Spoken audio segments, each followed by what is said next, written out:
వైద్య రంగం గురించి నేను చెప్పాల్సిన పనుల ఆరోగ్యశ్రీ అనేది తెరమరుగైపోయింది. ఏకంగా నెలకు 300 కోట్ల రూపాయలు ఖర్చు అవుతుంది ఆ పథకానికి.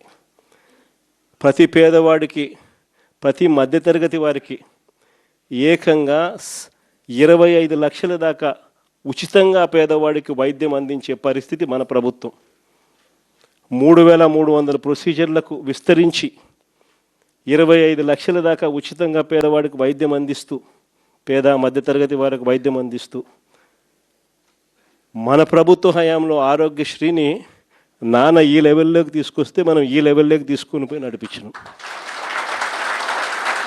ఈ రోజుకి దాదాపుగా 20 నెలలు, 20 నెలలు ఇంటూ 300 కోట్లు అంటే దాదాపుగా 6000 కోట్లు. ఈ రోజుకి కూడా బకాయిలు ఎంత ఉన్నాయంటే 4000 కోట్లు పైచులకు ఈ రోజుకి కూడా బకాయిలు. నెట్వర్క్ హాస్పిటళ్ళు బోర్డులు తిప్పేశాయి, పేషెంట్లను మేము చూడము అని చెప్పేస్తూ ఉన్నారు. ఈరోజు ఆరోగ్యశ్రీ అనేది హాస్పిటల్లో కనపడని పరిస్థితుల్లోకి చంద్రబాబు నాయుడు ప్రభుత్వంలో జరుగుతూ ఉంది.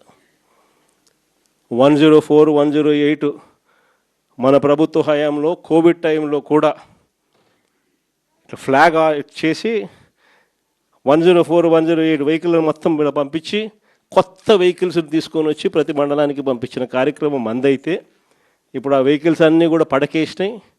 తెలుగుదేశం పార్టీకి సంబంధించిన డాక్టర్ లివింగ్ హెడ్ అంటే ఎవడో కేవలం 5 కోట్ల రూపాయలు కూడా లేనోడు 104, 108 వాహనాలు కాంట్రాక్ట్ ఇచ్చినారు.